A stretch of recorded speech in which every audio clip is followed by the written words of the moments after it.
જય શ્રી કૃષ્ણ. સર્વ વૈષ્ણવોને મારા ભગવત સ્મરણ. અજ્ઞાનતિમિરાન્ધસ્ય જ્ઞાનાંજન શલાકયા ચક્ષુરુન્મિલિતમેન તસ્મૈ શ્રી ગુરવે નમઃ. શ્રી ગોવર્ધન નાથ કી જય, શ્યામ સુંદર શ્રી અમને મહારાણી કી જય, શ્રી વલ્લભાધીશ કી જય, શ્રી ગુસાઈજી પરમ દયાલ કી જય, શ્રી ગોકુલનાથ કી જય, શ્રી હરિરાયજી મહાપ્રભુની જય.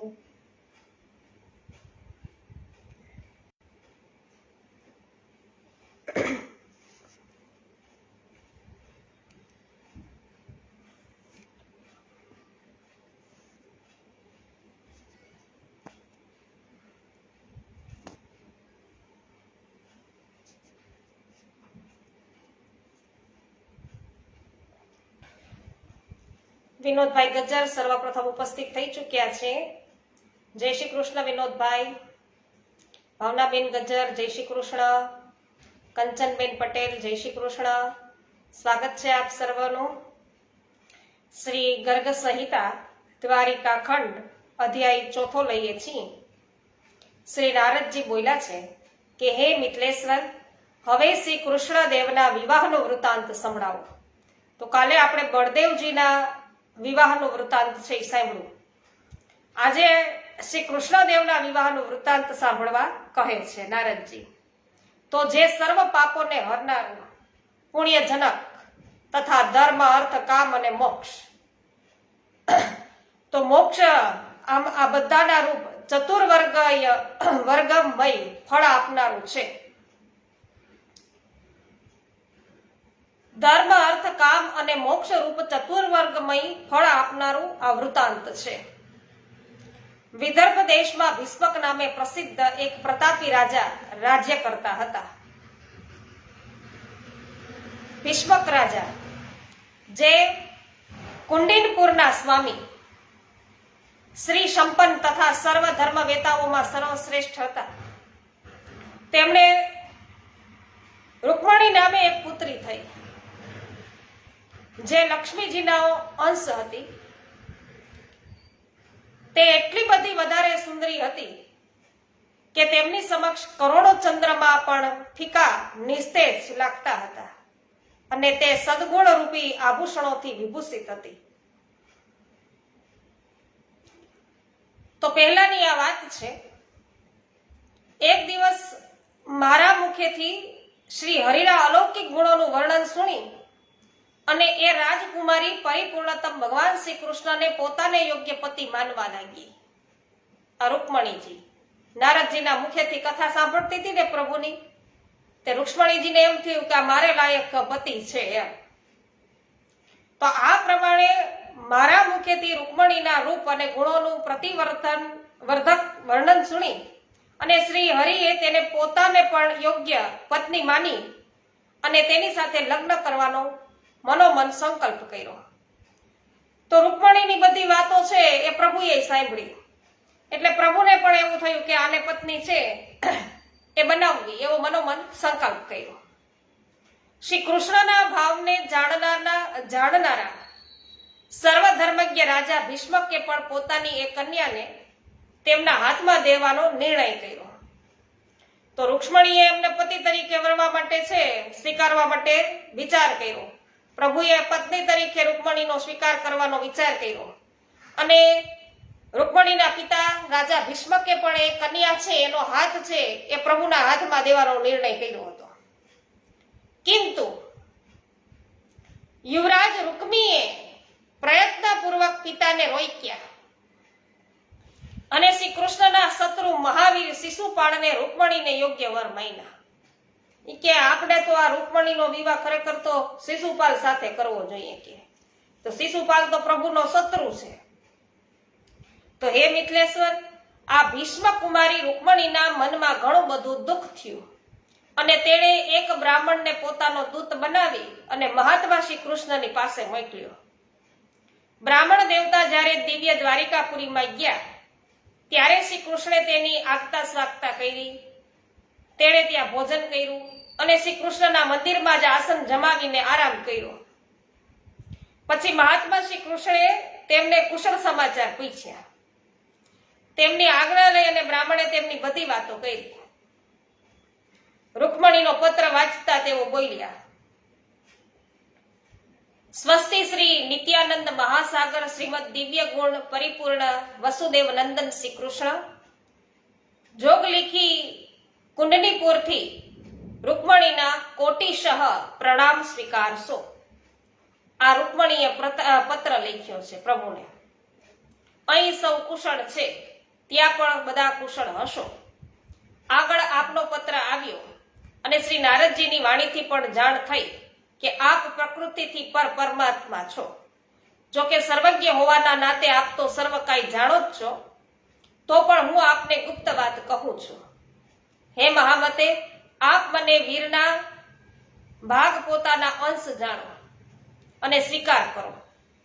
જો ચેદીરાજ શિશુપાળને માથે અથવા તો ચેદીરાજ શિશુપાળને જો મારો હાથ છે એ મારો હાથ એ પકડશે, તો તમે એવું માનજો કે સિંહના માટે નિયત બાલિકાનો ભોગ કોઈ મૃગ, કૂતરું, બિલ્લી આદિ ઉઠાવી ગયો છે.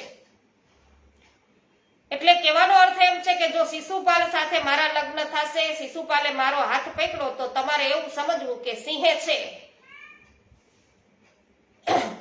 જાણે કોઈ મૃગ, કૂતરું હોય, બિલ્લી હોય એને ઉઠાવી જાય એ પ્રકારે મને ઉઠાવી ગયો છે એવું વિચારજો.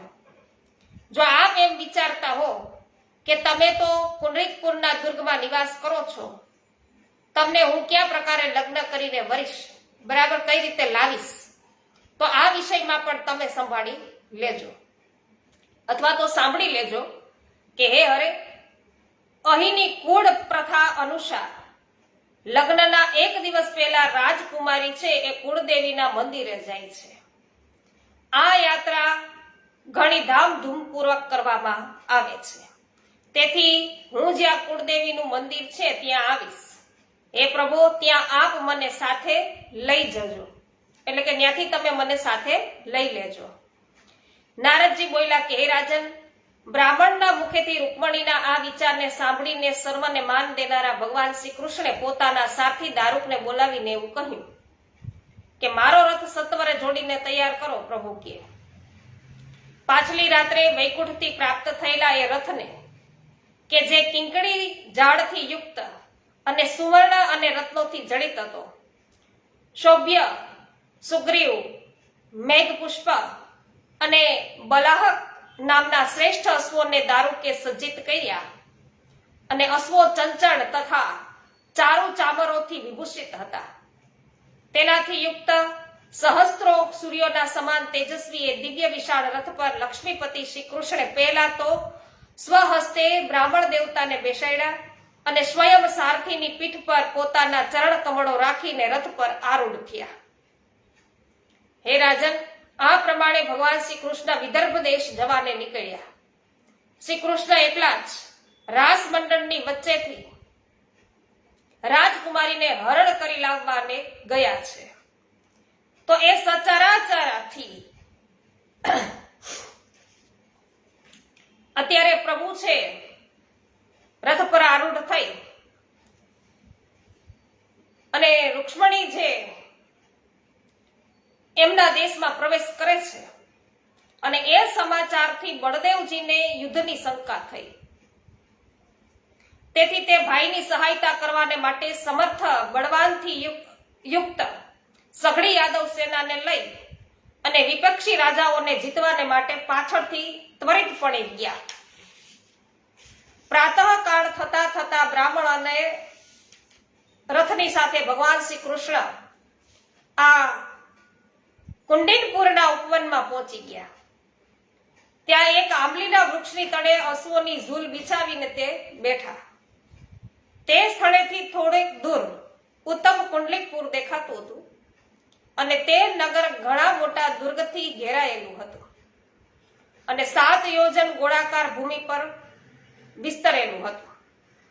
ત્યાં જળથી ભરેલી 3 પરીખાઓ હતી જે દુલંધય અને દુર્ગમ હતી. તેની પહોળાઈ છે 100 ધનુષ્યની હતી અને તે પરીખાઓ એટલે કે ખાઈઓ, જે ખાઈ હોય એ ખાઈ ચોમાસાની નદીઓના જેવી જળથી ભરપૂર હતી અને દુર્ગની દિવાલ 50 હાથ ઊંચી હતી. નગરમાં રમણીય અટ્ટાલિકાઓ શોભતી હતી, જેના સુવર્ણ શિખર પર સોનાના કળશ હતા. ધ્વજાના પર ચમકતી પતાકાઓ લહેરાતી હતી. કબૂતર અને મોર વગેરે પક્ષીઓ અહીં તહીં ઉડતા હતા. શિશુપાળને પોતાની કન્યા આપવાને માટે તૈયાર થયેલા રાજા ભીષ્મકે રત્ન મંડપમાં લગ્નની સામગ્રી બધી મુકાવી હતી. હે રાજન, નારીઓ દ્વારા ગવાતા ગીતો અને મંગળાચારથી યુક્ત સુંદર ભવનમાં રૂકમણી જેમ સિદ્ધિઓમાં ભૂમિની શોભા હોય છે તે પ્રકારે રૂકમણી શોભતી હતી. અથર્વ વેદના વિદ્વાનોએ રૂકમણીની સારી રીતે સ્નાન કરાવી રત્નમય આભૂષણો તથા વસ્ત્રો ધારણ કરાવ્યા અને વેદ મંત્રો દ્વારા શાંતિ કર્મ કરીને વધુની રક્ષા કરી. મહામનસ્વી રાજા ભીષ્મકે બ્રાહ્મણોને 1,00,000 ભાર સોનું, 2,00,000 ભાર મોતી, સહસ્ત્ર ભાર વસ્ત્ર અને 6 અબજ ગાયો દાનમાં આપી. એ પ્રકારે દમઘોષ પુત્ર શિશુપાળના માટે પણ બ્રાહ્મણોએ પહેલા પરમ શાંતિનું વિધાન કરી અને રક્ષાબંધન કરાયું. તો જ્યારે બ્રાહ્મણો દ્વારા શિશુપાલનું માંગલિક સ્નાન કર્મ પૂરું થયું ત્યારે તેને પીળા રંગો રેશમી જામો પહેરાવી અને સુશોભિત કર્યા. શિર પર મુકુટ અને મુકુટના પર ફૂલોના સુંદર સેહરા છે સજાવવામાં આવ્યા. હાર, કંગન, ભુજબંધ અને ચૂડામણીથી વિભૂષિત થયેલા શિશુપાલનું માંગલિક વાજતે ગાજતે ગંધ અને અક્ષત દ્વારા વિશિષ્ટ પૂજા કરવામાં આવી. આચાર લાજોથી શિશુપાળને સુંદર વર સજાવી અને ઊંચા હાથી પર ચડાવવામાં આવ્યા અને તેની સાથે વરઘોડો લઈ અને દમઘોષ છે નીકળ્યા. તો અહીંયા તો શિશુપાલનો વરઘોડો નીકળો વૈષ્ણવ. હે મિથલેશ્વર, જરાસંઘ, સાલ્વ, બુદ્ધિમાન, દંતવક્ર, વિધુરથ અને પૌળડ્રક એ પાછળ અને આજુબાજુમાં તેના સેવકો બધા ચાલતા હતા. મહાબલી દમઘોષ વિશાળ સેના સાથે લઈ અને ઉચ્ચ સ્વરે નગારા વગાડતા આ કુંડલીપુર ગયા અને સામેથી યદુદેવ શ્રી કૃષ્ણના કન્યા અપહરણ વિષયક હકીકત સાંભળીને બીજા હજારો રાજાઓ શિશુપાલના સહાયક થઈને આવ્યા. તો ભીષ્મકે આગળ જઈને રાજા દમઘોષનું વિધિસર પૂજન કર્યું. કાશ્મીર સાલો તથા સમુદ્રમાંથી ઉત્પન્ન થયેલા દિવ્ય અરુણ વર્ણના રત્નોથી સર્વને વધાવ્યા. સર્વના કંઠાઓ છે એમાં મોતીની માળાઓ પહેરાવી.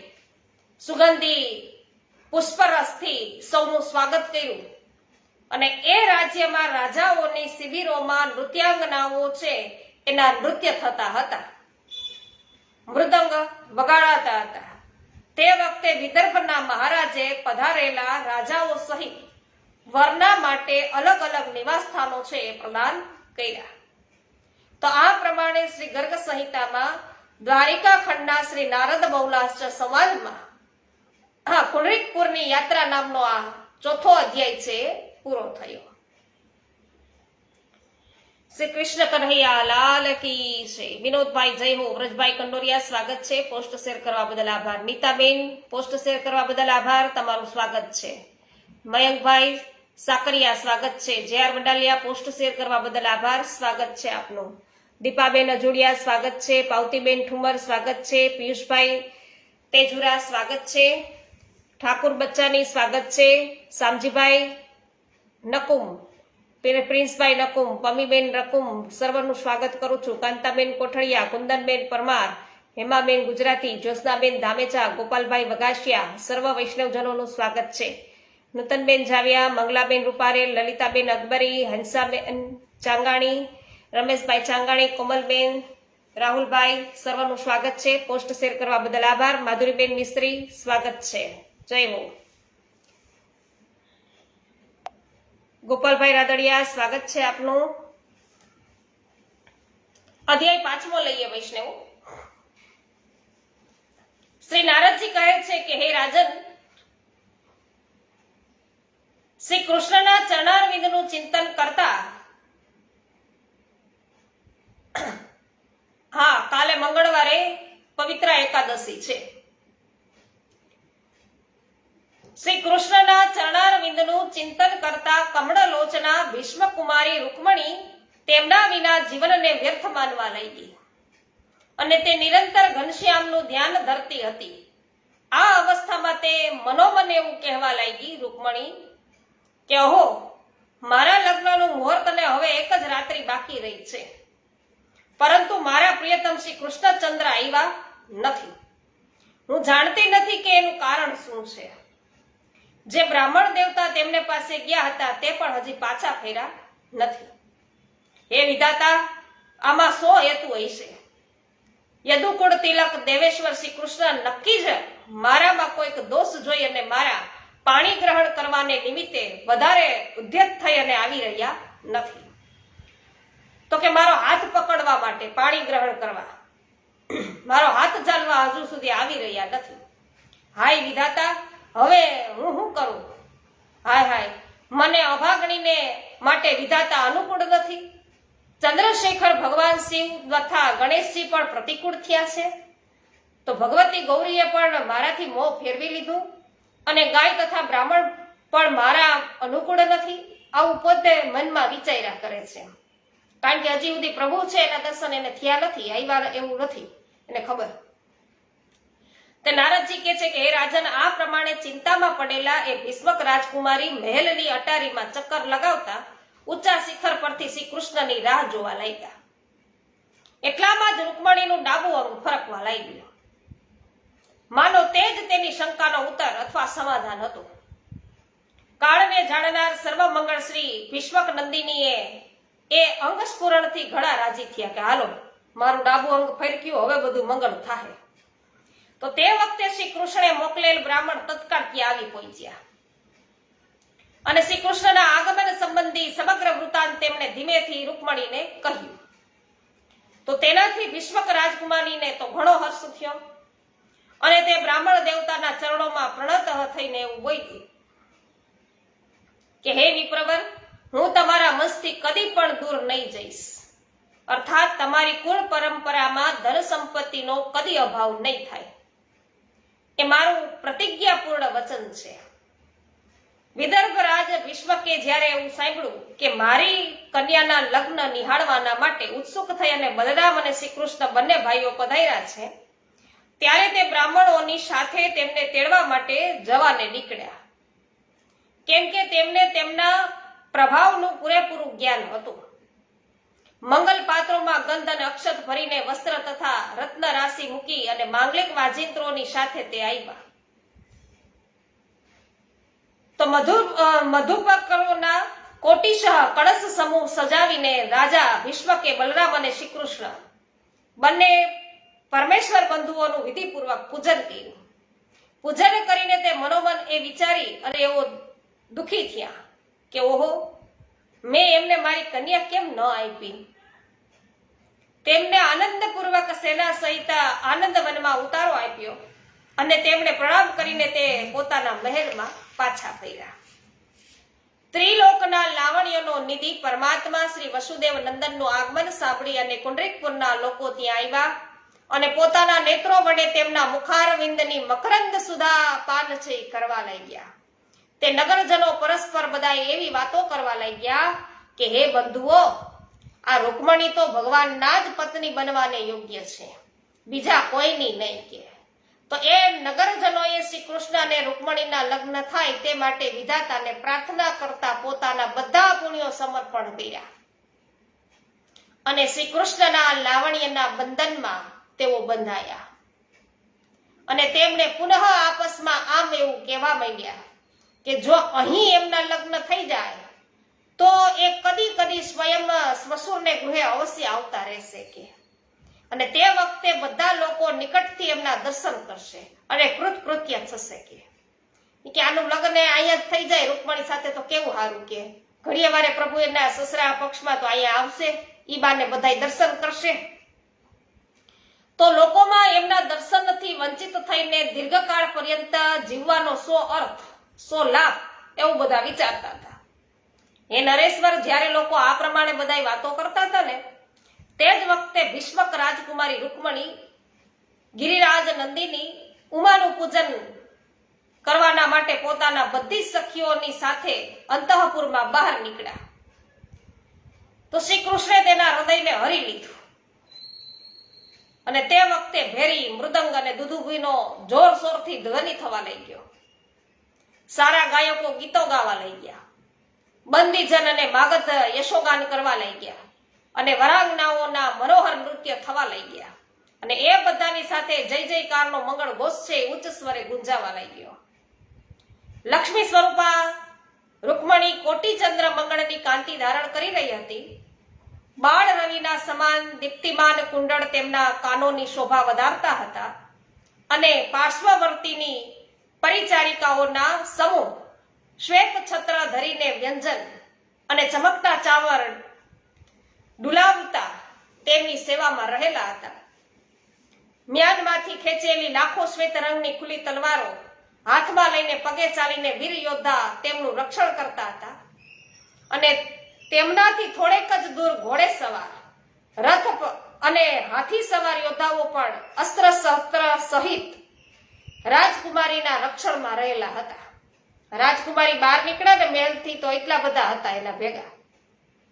હવે દેવીના મંદિરે પહોંચી અને આંગણામાં શાંત અને શુદ્ધ ભાવથી ઉભેલા રાજકુમારીએ પોતાના કમળસમા હાથ અને પગ ધોયા અને પછી મૌન ભાવથી દેવીની સમીપે જઈ અને તેણે બંને હાથ જોડી અને ભગવતી હારીણી ભવાની છે એની સેવામાં આ પ્રમાણે તેઓ પ્રાર્થના કરવા લાગ્યા કે હે દુર્ગે, ગણેશ કાર્તિકેય આદિ સંતાનો સહિત શોભા પામનારી શુભકારિણી ભવાની શિવે, હું તમને સદાય પ્રણામ કરું છું અને એવું વરદાન માંગુ છું કે પ્રકૃતિથી પર વિરાજમાન સાક્ષાત પરમાત્મા ભગવાન શ્રી કૃષ્ણચંદ્ર મારા સ્વામી પતિ હો. અને તે વખતે બધી સખીઓ એવું કહેવા લાગી કે હે શુભે, આ રીતે શ્રી કૃષ્ણનું નામ લે, ચેદીરાજ શિશુપાળના ઉદ્દેશથી વરદાન માંગો. આમ બોલતા સખીઓની વચ્ચે ઉભેલા ભીષ્મક નંદિની પુનઃ ભવાનીના ભવનમાં આગળ કરેલી પ્રાર્થનાને પુનઃ રટણ કરવા લાગ્યા કે હે અંબ, આ બાલિકા છે, કઈ પણ ઈ કઈ જાણતા નથી, માટે આપ એ લોકોની વાત છે એ ધ્યાન પર લેશો નહીં. આમ કહેતા સખીઓની વચ્ચે ઉભેલા રૂકમણીએ ગંધ, અક્ષત, ધૂપ, આભૂષણ, પુષ્પહાર, પુષ્પ, દીપમાળા, પુડા આદિ ભોગ, વસ્ત્ર, ફળ, શેરડી, તાંબુલ આદિ અર્પણ કરી અને અત્યંત ભક્તિભાવે ભવાનીની સેવા પૂજા કરી. પછી દેવીને પ્રણામ કરી અને ઘણા આભૂષણો આદિ દ્વારા સૌભાગ્યવતી સ્ત્રીઓનું પૂજન કરી અને રાજકુમારીએ તે સૌને પ્રણામ કર્યા. તે સંપૂર્ણ સૌભાગ્યવતી સ્ત્રીઓએ રૂકમણીને વરદાન આપ્યું અને પરમ મંગળમય આશીર્વાદ આપ્યા કે હે રાજકુમારી, તમારું રૂપ સૌંદર્ય સદા મહારાણી સદરૂપાના સમાન અક્ષય થાઓ. શીલ સ્વભાવ ગિરિરાજ નંદિની ઉમા સમાન શોભતા રહ્યો. તમારામાં પતિ સેવાનો ભાવ અરુંધતી છે એના સમાન હોય અને ક્ષમા જનક નંદિની સીતા સમાન હોય અને ભીષ્મક નંદિની તમારું સૌભાગ્ય યજ્ઞ પત્ની દક્ષિણાના સમાન અને ઉત્તમ વૈભવ શચીના તુલ્ય હો. તો તમારી વાણી સરસ્વતી જેવી અને પતિ ભક્તિ સંતોની હરિભક્તિ સમાન હો. તો સંત જેમ હરિભક્તિ કરે એ જ પ્રકારે તમે પતિ ભક્તિ કરો. આ પ્રમાણે શ્રી ગર્ગ સંહિતામાં દ્વારિકા ખંડના શ્રી નારદ બહુલાશ્ર સંવાદમાં રૂકમણીનો નિર્ગમન નામનો આ 5મો અધ્યાય છે એ પૂરો થયો છે. શ્રી કૃષ્ણ કન્હૈયા લાલ કી જય. જુલીબેન સખરેલિયા, બિપિનભાઈ ડોબરિયા સ્વાગત છે. હેમાબેન આભાર. લીનાબેન પટેલ સ્વાગત છે. મનસુખભાઈ ગજેરા, મનીષાબેન અઘેરા સર્વનું સ્વાગત છે. મનીષાબેન પોસ્ટ શેર કરવા બદલ આભાર. વિનોદભાઈ જય હો. હેમાબેન ગુજરાતી જય હો. શિલ્પાબેન લુણાગરિયા, જગદીશભાઈ લુણાગરિયા સ્વાગત છે. જયશ્રીબેન પટેલ આપનું પણ સ્વાગત છે. નૂતનબેન જય હો. ગઢિયા રસિકભાઈ, અનસુયાબેન ગઢિયા સર્વનું સ્વાગત છે. નીતાબેન પટેલ, મયંકભાઈ સાકરિયા, દીપાબેન અજુડિયા, સર્વ વૈષ્ણવોનું સ્વાગત છે. જીતુભાઈ પોકિયા સ્વાગત છે. રમેશભાઈ જય હો. ત્યારબાદ વૈષ્ણવો આપણે અધ્યાય 6 લઈએ છીએ. શ્રી નારદજી બોલ્યા છે કે હે રાજન, આ પ્રમાણે બ્રાહ્મણ પત્નીઓના શુભ આશીર્વાદથી અભિનંદિત થઈ અને રૂકમણીએ પુનઃ વારંવાર દેવી તથા વિપ્ર બંધુઓને પ્રણામ કર્યા. ત્યાર પછી મૌન વ્રતનો ત્યાગ કરી અને ભીષ્મક રાજકુમારી સખી સહેલીઓની સાથે ધીરે ધીરે ગિરિજા ગૃહમાંથી બહાર નીકળ્યા અને તે વખતે કરોડો ચંદ્ર સમાન કાંતિમાન કમળલોચના શ્રી રૂકમણીને વીર યોદ્ધાઓએ અચાનક આ પ્રમાણે જોયા. જાણે નિર્ધનોને ઓચિંતા કોઈ ઉત્તમ નિધિ મળ્યો ના હોય. ઘોડે સવાર, રથી, હાથી સવાર અને પાયદળ જે રક્ષકો ત્યાં આવેલા હતા તે બધા રૂકમણી પર દ્રષ્ટિ પડતા જ મોહિત થયા અને તેમનો મલકાટ ભર્યો કટાક્ષ કામદેવના ધનુષ છે એનાથી છૂટેલા તીક્ષ્ણ બાણો સમાન હતો. તેનાથી પીડિત થઈને બધા સૈનિકો પોતાના અસ્ત્ર ત્યાગી અને પૃથ્વી પર પડ્યા. એ જ વેળા ઘંટાઓ અને મંજીરાના નાદ છે થયા. તો આ નાદથી મુખરિત તથા વૈકુંઠ સ્થિત નૈશ્રેયસ નામના વનમાં અદ્ભુત અશ્વોથી જોડાયેલા ફરફરતી ઊંચી પતાકાઓથી અલંકૃત તથા વાયુના સમાન વેગશાળી રથ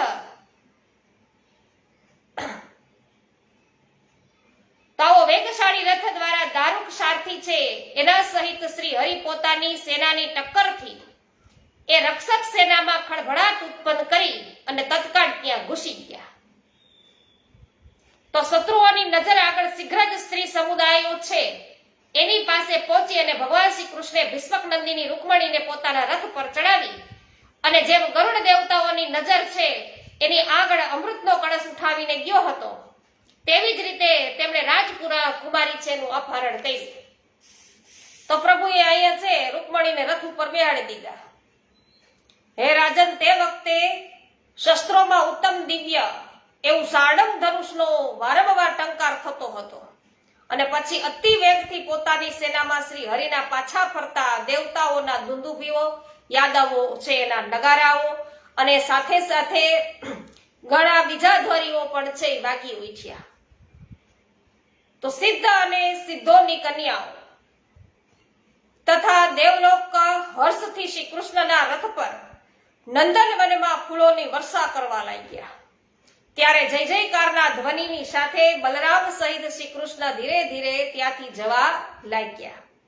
એ જ પ્રકારે જેમ સિંહ શિયાળ છે એમાં શિયાળ છે એ શિયાળવાની વચ્ચેથી પોતાનો ભાગ છે એ લઈ અને મોજથી ચાલ્યો જાય એ રીતે.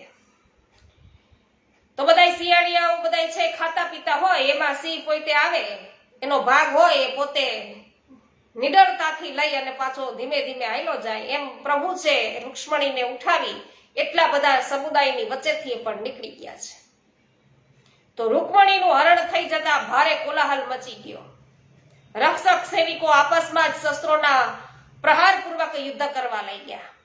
જરાસંઘના વશમાં રહેનારા બધા માની નૃપશ્રેષ્ઠ આ ઘટનાથી મળેલો પરાજય અને સુયશના નાશને સહન કરી શક્યા નહીં અને તેઓ પરસ્પર એવું કહેવા લાગ્યા કે અહો, અમને લોકોને ધિકાર છે કે અમે ધનુર્ધર રાજાઓના યશને ગોપોએ એક પ્રકારે હરી લીધો કે હારી નાખ્યો, અમે હારી ગયા છીએ.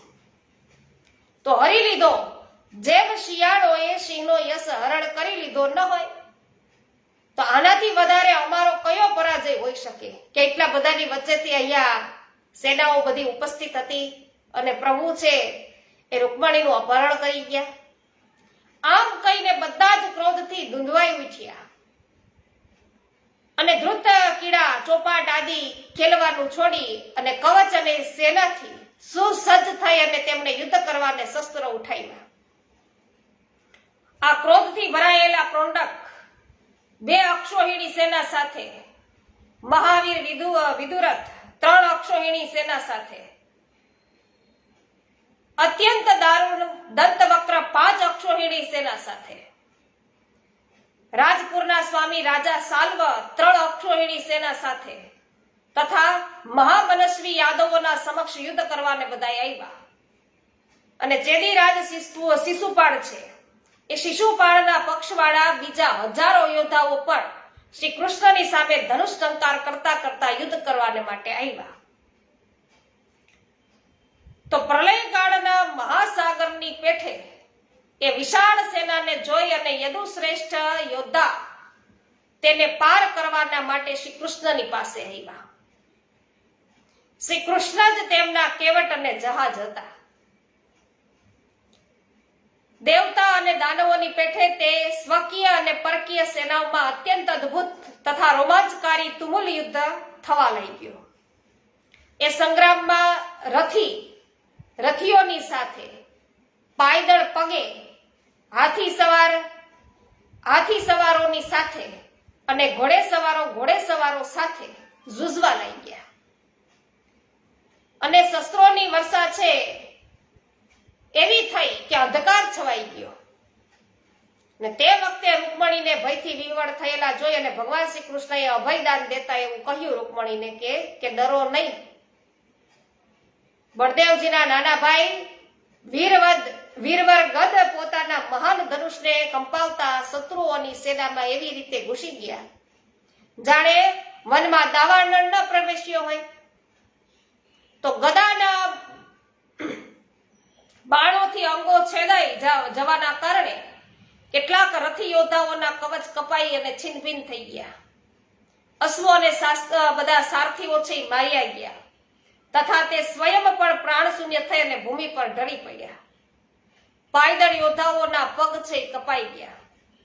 હે રાજન, ગદાના બાણોથી વ્યથિત થઈ અને શત્રુ યોદ્ધા આંધીથી ઉખડેલા વૃક્ષોની પેઠે ધારાશાયી થયા.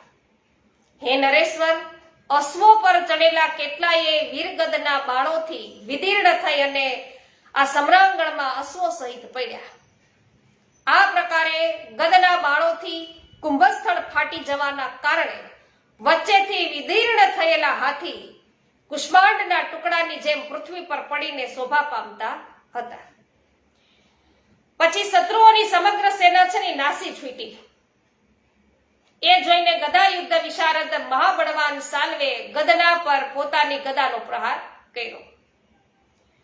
તો ગદાની ચોટ ખાઈને ગદા યુદ્ધના પ્રભાવને જાણનાર ધનુર્ધર ગદ ધનુષ્ય દ્વારા યુદ્ધ કરવાનું છોડી અને તત્કાળ મનથી અત્યંત વ્યથાનો અનુભવ કરતા યુદ્ધ ભૂમિમાં પડ્યો. પડવા છતાં પણ તે તરત જ ઉઠીને ઉભો થયો અને તત્કાળ બળદેવજીએ આપેલી ગદે પોતાના હાથમાં છે લીધી અને લાખબાર લોખંડની બનેલી ભારી ગદા કોમોદકીની જેવી મજબૂત હતી અને તેના દ્વારા ગદે રાજા સાલ્વ પર એટલા બધા ઘા કર્યા કે જાણે ઇન્દ્ર વજ્ર દ્વારા કોઈ પર્વત પર ઘા કરી રહ્યો હોય.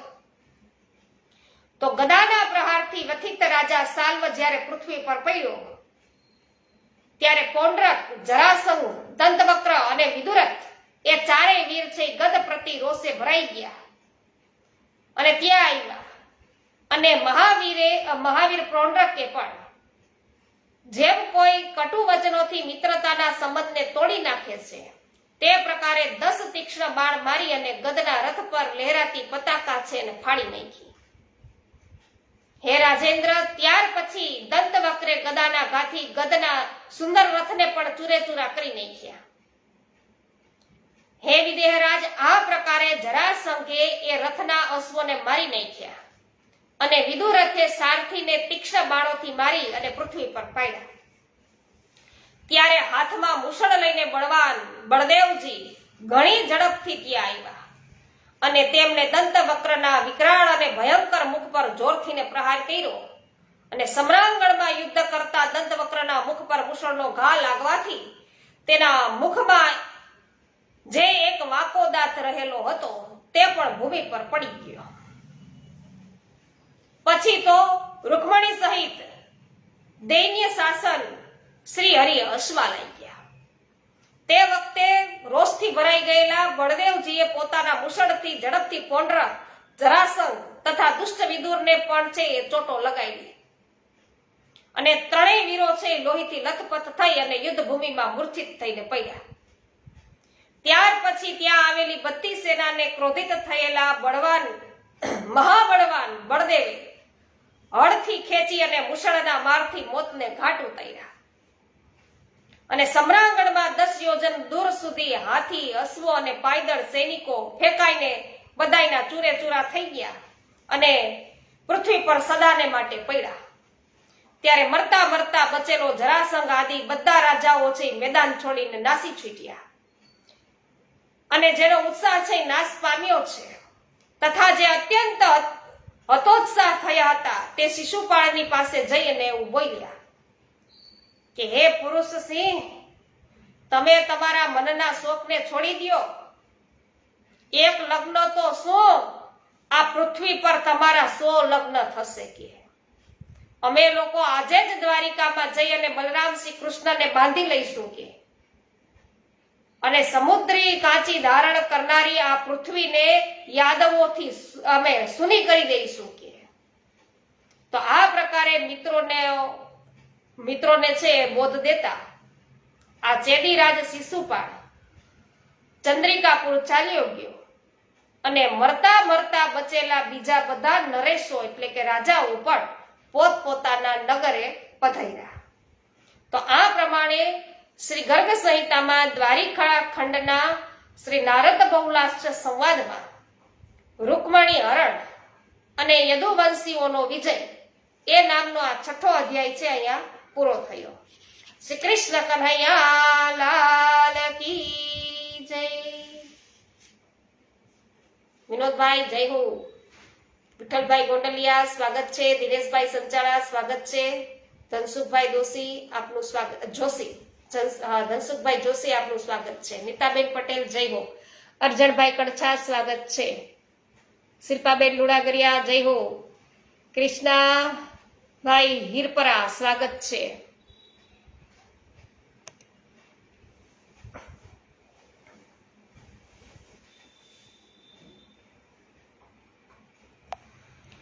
જયંતિલાલભાઈ પેશીવાડિયા આપનું સ્વાગત છે.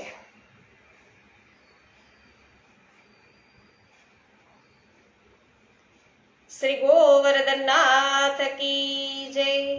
શ્યામ સુંદર શ્રી યમુને મહારાણી કી જય. શ્રી વલ્લભાધીશ કી જય. શ્રી ગોસાઈજી પરમ દયાળ કી જય. શ્રી ગોકુળનાથ કી જય. શ્રી હરિરાયજી મહાપ્રભુની જય. સર્વે વૈષ્ણવોને મારા જય શ્રી કૃષ્ણ. તો વૈષ્ણવો, કાલે પવિત્ર એકાદશી છે એટલે બધા આપ ઉત્સુક છો એ મને ખ્યાલ આવી ગયો કે અતિ મંગલકારી દિન છે કાલે આપણા માટે, પુષ્ટિજીવીઓ માટે. તો આપ સર્વને અગ્રિમ બધાઈ.